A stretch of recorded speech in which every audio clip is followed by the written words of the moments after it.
श्री स्वामी समर्थ. नमस्कार मंडळी, स्वागत आहे तुमचं आपल्या या मराठी यूट्यूब चॅनलमध्ये. स्वामींच्या कृपेने आपला दिवस आनंदात जाओ हीच मी स्वामींच्या चरणी प्रार्थना करते. आणि आज या नवीन व्हिडिओला सुरुवात करूया. 27 नोव्हेंबरला गुरुवारचा प्रारंभ जो आहे हा होणार आहे. या दिवशी पहिला मार्गशीर्ष महिन्यातील गुरुवार असणार आहे. जसा श्रावण महिना खूप अत्यंत पवित्र म्हटला जातो, तसाच मार्गशीर्ष महिना हा श्रीहरी विष्णू आणि माता लक्ष्मीला समर्पित असल्यामुळे अत्यंत पवित्र म्हटला जातो. तर यंदा 27 नोव्हेंबर शुक्रवार या दिवसापासून मार्गशीर्ष महिन्याची सुरुवात झालेली आहे. आणि 27 नोव्हेंबर वार गुरुवार या दिवशी पहिला मार्गशीर्ष महिन्याला सुरुवात झालेली आहे, प्रारंभ झालेला आहे. तर जसा श्रावण महिना खूप पवित्र म्हटला जातो, तसाच मार्गशीर्ष महिना हा श्रीहरी विष्णू आणि माता लक्ष्मीला समर्पित असल्यामुळे अत्यंत पवित्र महिना म्हटला जातो. तर गुरुवार हा दिवस माता लक्ष्मी आणि श्रीहरी विष्णूला प्रसन्न करण्यासाठी आणि घरामध्ये सुख संपत्ती वाढण्यासाठी आणि महालक्ष्मीचे व्रत या महिन्यात केले जाते. म्हणूनच गरुड पुराणामध्ये असं म्हटलं गेलेलं आहे की या व्रताचे पालन केल्याने भक्तावर आणि घरातील महिलांवर आणि घरामध्ये सुख संपत्ती येऊ लागते आणि माता लक्ष्मी सदैव कुटुंबावर आशीर्वाद प्राप्त करून देत असते. घरामध्ये सुख ऐश्वर्य धनप्राप्तीमध्ये वाढ होऊन घरामध्ये पैसा हा येऊ लागतो. म्हणून दर गुरुवारी लक्ष्मी कलश ठेवून घट जे आहे तर ते मांडून त्यावर शृंगाराच्या वस्तू चढवल्या जातात आणि लक्ष्मीपूजा जी आहे तर ती केली जाते. ज्या दिवशी आपण माता लक्ष्मीची सेवा करत असतो त्या व्यक्तीच्या जीवनात अडथळे संकट येत नाही, आजारपण होत नाही, घरामध्ये आजारपण दूर होते. लक्ष्मी देवीचा आशीर्वाद वर्षानुवर्ष आपल्या आयुष्यामध्ये राहावा त्यासाठी माता लक्ष्मीच्या आशीर्वादाने घरामध्ये पैसा हा खिळू लागतो आणि मुलांबाळावर आणि पतीवर वादळ संकट येत नाही. मार्गशीर्ष महिन्यामध्ये गुरुवारी माता लक्ष्मीची सेवा करून माता लक्ष्मीला प्रसन्न जर केलं तर अशा घरामध्ये गरिबी दारिद्र्य येत नाही. माता लक्ष्मीचा आशीर्वाद आपल्या मुलांबाळावर आणि आपल्या घरावर संपत्तीवर नेहमी राहतो. त्याचबरोबर आपल्या घरामध्ये गरुड पुराणानुसार घरामध्ये हा जर उपाय तुम्ही केला तर घरामध्ये सुख संपत्ती येऊ लागते. असं म्हटलं जाते की माता लक्ष्मीला संपत्तीची देवी म्हटले गेलेली आहे. ज्या व्यक्तीवर त्यांचा आशीर्वाद राहतो त्यांच्या आयुष्यात कधीही पैशाची कमतरताही भासत नाही. कर्जमुक्ती होऊन प्रत्येक कामामध्ये यश मिळायला लागते. कुटुंबावर कधीही वादळ संकट येणार नाही. यासोबतच माणसाला सुख शांती आणि समृद्धी मिळत असते. कारण माता लक्ष्मीचा उगम जो आहे तर समुद्र मंथनाच्या वेळी झालेला आहे. पाण्यातून माता लक्ष्मीचा जन्म झाल्यामुळे ती एका ठिकाणी राहणे पसंत करत नाही, हा त्यांचा स्वभाव नाही. म्हणून एखाद्या घरामध्ये व्यक्ती आल्यानंतर त्यांचा मान सन्मान ठेवून त्यांची पूजा करून आणि त्यांना जेवू घातले जाते, पाणी दिले जाते. त्या घरामध्ये माता लक्ष्मी चंचल राहत असते. म्हणजे त्या देवीला चंचल असं म्हणून ओळखलं जाते. म्हणजे त्या घरामध्ये सतत सकारात्मक लहरी प्राप्त होतात. त्या घरामध्ये दुःख नावालाही उरत नाही. त्यामुळे लोक आपापल्या परीने पद्धतीने माता लक्ष्मीचे पूजन करत असतात. उपाय जे आहे केल्याने त्यामध्ये भरभराट होते. वैभव कीर्तीची देवी लक्ष्मी देवीला म्हटलं गेलेलं आहे.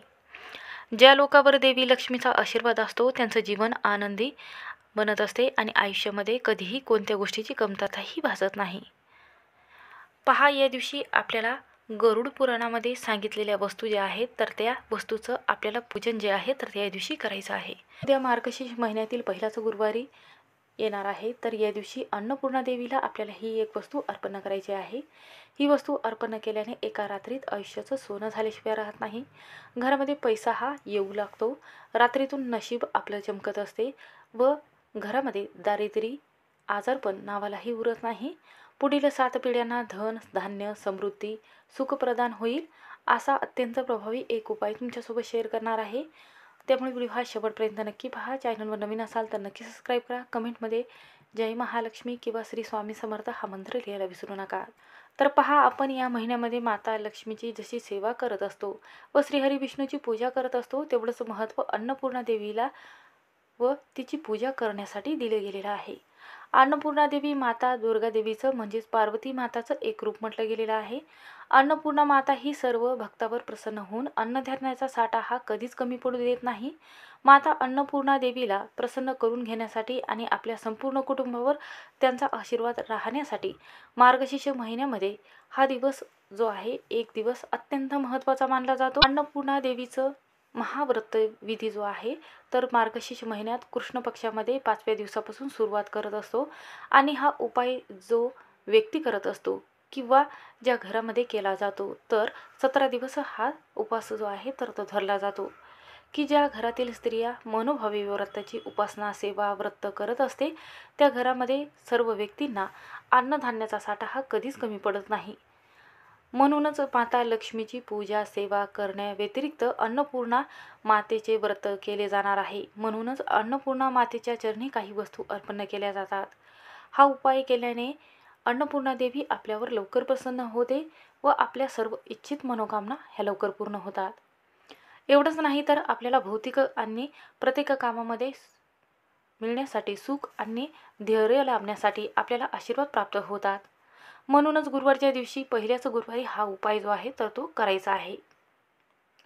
तर हा उपाय आहे तो कशासाठी करायचा आहे तर पहा, आपल्या घरामध्ये जो पैसा आहे तो टिकत नसेल, घरामध्ये आजारपण वाढलेला आहे, घरामध्ये पैसा न टिकल्यामुळे तुम्ही जर पैसे जे आहे तर ते दुसऱ्याला मागत असाल किंवा तुम्हाला कर्ज घ्यावे लागत असेल, पहिल्याच तुमचं इतकं कर्ज वाढलेलं आहे की परत तुम्हाला कर्ज घ्यावं लागत असेल, त्यामध्ये अधिक कर्ज जे आहे ते तुम्हाला घ्यावे लागत असेल तर तुम्ही कष्ट करत आहात, मेहनत करत आहात, पण कष्ट करूनही पैसा हातामध्ये टिकत नसेल, त्याचबरोबर आपल्या घरामध्ये अन्न जे आहे तर याचा साठा कमी पडत आहे, तर विनाकारण जास्तीत जास्त अन्नपदार्थ जे आहे स्वयंपाक बनवलेला आहे तर तो वाया जात असेल, कचऱ्यामध्ये जात असेल, तर पहा, आपण आपल्या घरामध्ये थोडा स्वयंपाक बनवत असतो, बनवल्यानंतर तो पुरत नाही किंवा आपण एखाद्या दिवशी जास्त स्वयंपाक बनवत असतो तर तो स्वयंपाक कोणीही खात नाही, कचऱ्यामध्ये किंवा डस्टबिनमध्ये आपल्याला याला द्यावं लागतं किंवा एखाद्या झाडाखाली किंवा कचऱ्याला टाकावं लागते.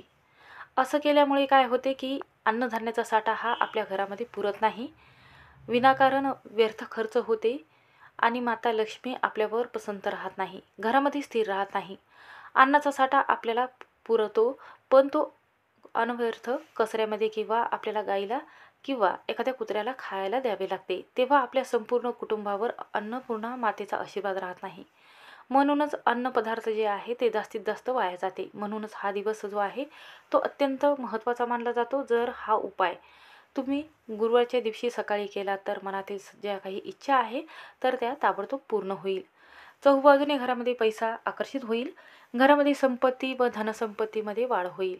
तर गुरुवारच्या दिवशी आपल्याला लवकर उठायचं आहे, त्यानंतर आपल्याला स्वच्छ स्नान करून पिवळ्या रंगाचे किंवा लाल रंगाचे कपडे परिधान करायचे आहे. त्यानंतर देवघरातील सर्व देवतांची विधिवत पूजा करून घ्यायची आहे. माता लक्ष्मीची मूर्ती असेल किंवा अन्नपूर्णा देवीची मूर्ती असेल तर आपल्याला दह्याने दुधाने अभिषेक घालायचा आहे. अभिषेक करत असताना ओम महालक्ष्मी देवे नमः असा 11 वेळा जप करायचा आहे. त्यानंतर हा उपाय करत असताना सकाळी किंवा संध्याकाळी या दोन्ही वेळेमध्ये तुम्ही हा उपाय करू शकता. जेव्हा वेळ मिळेल तेव्हा तुम्ही हा उपाय करू शकता. तर हा उपाय करत असताना आपल्या घरामध्ये आवर्जून अन्नपूर्णा मातेची मूर्ती असायला हवी. जर तुमच्या घरामध्ये अन्नपूर्णा मातेची मूर्ती नसेल तर आवर्जून घेऊन यायची आहे आणि या वेळेमध्ये अशा पद्धतीने पूजा करायची आहे. पहा, आपल्या गरुड पुराणामध्ये असं सांगितलं गेलेलं आहे की जेव्हा मुलीचं लग्न होते त्या वेळेमध्ये मुलीच्या हातामध्ये आई जी आहे तर ती श्रीकृष्ण बाळ, अन्नपूर्णा देवी, गणपती बाप्पा या 3 मूर्ती देत असते. त्यामुळे तिच्या घरामध्ये अन्नधान्याचा साठा हा कधीच कमी पडू नये. गणपती बाप्पाच्या आशीर्वादाने तिच्या घरामध्ये जे लहान मुलं बाळं आहेत त्याचं संरक्षण व्हावं, त्यांच्यावर संकट विघ्न येऊ नये, मुलांबाळाच्या बुद्धीमध्ये प्रगती व्हावी, अडथळे न यावे, त्यासाठी गणपती बाप्पाची मूर्ती जी आहे तर ती मुलीला दिली जाते. गणपती बाप्पाची मूर्ती मुलीला दिली जाते. श्रीकृष्ण बाळ याच्यासाठी दिले जाते की तिच्या घरामध्ये पती पत्नीमध्ये वाद कमी व्हावे, घरामध्ये सुख संपत्ती राहावी आणि माता लक्ष्मीच्या आशीर्वादाने घरामध्ये धन धान्य ऐश्वरी संपत्ती यामध्ये वाढ व्हावी, यासाठी 3 मूर्ती जी आहे तर ती दिली जाते. तर अन्नपूर्णा मातेची मूर्ती यासाठी दिली जाते की तिच्या घरामध्ये गेल्यानंतर तिच्या घरामध्ये अन्नधान्याचा साठा हा कधीच कमी न पडावा, तिच्या घरामध्ये भरभराट व्हावी आणि घरामध्ये सुख समृद्धी ऐश्वर्य धनसंपत्तीमध्ये वाढ व्हावी आणि त्याचबरोबर पतीचं जे आरोग्य आहे तर ते चांगलं राहावं. जी स्वयंपाक बनवणार आहे तर ते खाल्ल्यानंतर घरात राहणाऱ्या व्यक्तीचं मन निरोगी राहावं आणि घरामध्ये शांततेचं वातावरण राहावं, त्यासाठी आपली आई जी आहे तरी अन्नपूर्णा मातेची मूर्ती जी आहे तर ती दिली जाते मुलीला लग्नामध्ये.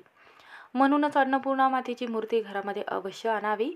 आता आपल्याला काय करायचं आहे तर एक शुद्ध गाईच्या तुपाचा दिवा जो आहे 2 वातीचा तो लावून घ्यायचा आहे आणि त्यानंतर पूजा करायची आहे.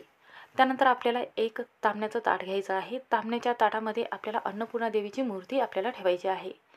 त्यानंतर 11 वेळा आपल्याला ओम अन्नपूर्णा देवी नमः असं म्हणत असताना आपल्याला 11 वेळा चमच्याने या मूर्तीवर जल किंवा दूध अर्पण करायचं आहे. त्यानंतर मूर्ती आपल्याला स्वच्छ कपड्याने पुसून घ्यायची आहे. त्यानंतर आपल्याला काय करायचं आहे, कुंकू भिजवायचं आहे. त्यामध्ये थोडंसं गंगाजल टाकायचं आहे, गुलाबाच्या पाकळ्या टाकायच्या आहे आणि त्यानंतर एका प्लेटला आपल्याला स्वस्तिक हे काढून घ्यायचं आहे. स्वच्छ प्लेट घ्यायची आहे आणि त्यानंतर प्रत्येक कामात यश मिळावं त्यासाठी स्वस्तिक हे काढलं जातं या प्लेटवर. म्हणून स्वस्तिक काढून स्वस्तिकची हळदी कुंकू लावून पूजा करायची आहे आणि त्यावर 1 रुपयाचं नाणं आपल्याला ठेवायचं आहे. 1 रुपयाच्या नाण्यावर आपल्याला या माता अन्नपूर्णा मातेची मूर्ती ठेवायची आहे आणि त्यानंतर आपल्याला काय करायचं आहे, दुसऱ्या वाटीमध्ये अखंड तांदूळ घ्यायचे आहे. तुटलेले तांदूळ चुकूनही घेऊ नका, किडलेले घेऊ नका. शुद्ध लांब असलेले बासमती तांदूळ आपल्याला घ्यायचे आहे किंवा दुसरे तांदूळ घेतले तरीही चालेल. तर काय करायचं आहे, उजव्या हाताच्या करंगळीजवळचं बोट अनामिका आणि आपल्या उजव्या हाताचे मधलं बोट अंगठा या 3 बोटाने आपल्याला चिमटीमध्ये जेवढे तांदूळ बसेल हे तांदूळ घ्यायचे आहे आणि 3 बोटाने अन्नपूर्णा देवीला तिच्या मस्तकावर ती आपल्याला तांदूळ जे आहे तर तिच्या मस्तकावर आपल्याला तांदूळ जे आहे तर अर्पण करायचे आहेत. तांदूळ अर्पण करताना आपल्याला ओम अन्नपूर्णा देवी नमः हा मंत्र म्हणायचा आहे. हे तांदूळ इतके अर्पण करायचे आहे की देवी अन्नपूर्णा देवीच्या खांद्या इतके येईल. तांदूळ एवढे आपल्याला अर्पण करायचे आहे की देवीच्या खांद्या एवढे येतील असे अर्पण करायचे आहेत. आणि काय करायचं आहे, हळदी कुंकू या अन्नपूर्णा देवीच्या मूर्तीला लावायचं आहे. पिवळ्या रंगाची फुले अर्पण करायची आहे आणि गुरुवारच्या दिवशी सकाळी आपल्याला ही मूर्ती आहे तर ती आपल्याला किचन वट्यावर ठेवायची आहे. आपल्या किचन वट्यावर एक स्वस्तिक काढायचं आहे. स्वस्तिकची हळदी कुंकू लावून पूजा करायची आहे. अशा पद्धतीने गॅसच्या शेगडीवर ठेवून आपल्याला पूजा करायची आहे. अगरबत्ती ओवाळून घ्यायची आहे आणि संपूर्ण दिवसभर आपण ही मूर्ती गॅसजवळ ठेवली तरीही चालेल किंवा तिथून उचलून आपण आपल्या देवघरामध्येही ठेवू शकता. अशा पद्धतीने पूजा झाल्यानंतर आपल्याला अन्नपूर्णा देवीची मूर्ती जी आहे तर ती माता लक्ष्मीला अशा पद्धतीने अन्नपूर्णा मातेची जी मूर्ती आहे तर ती देवघरामध्ये किंवा जिथे पूजा मांडलेली आहे माता लक्ष्मीची तिथे सुद्धा तुम्ही ठेवू शकता. अशा पद्धतीने प्रार्थना आपल्याला माता लक्ष्मीला करायची आहे की घरामध्ये अन्नधान्याचा साठा हा कधीच कमी पडू देऊ नका. घरातील दारिद्र्य गरिबी लवकर संपून जाऊ द्या. घरामध्ये पैसा हा कधीच कमी पडू देऊ नका. घरामध्ये सुख संपत्ती यावी. माझ्या घरामध्ये अन्नधान्यामध्ये कधीच कमतरता व अन्नधान्यामधून कधीही कोणाला विषबाधा होऊ देऊ नका. घरामध्ये धनसंपत्तीमध्ये वाढ होऊ द्या असं आपल्या माता लक्ष्मीला बोलायचं आहे. त्यामुळे घरामध्ये अन्नधान्याचा साठा हा कधीच कमी पडत नाही. घरामध्ये ऐश्वर्य धनसंपत्तीमध्ये वाढ होते. म्हणून हा उपाय आणि ही सेवा करून पहा. तुम्ही सकाळी ही पूजा करू शकता किंवा संध्याकाळी केली तरीही चालेल. श्री स्वामी समर्थ. श्री स्वामी समर्थ. व्हिडिओ आवडला असेल तर स्किप न करता शेवटपर्यंत नक्की पहा.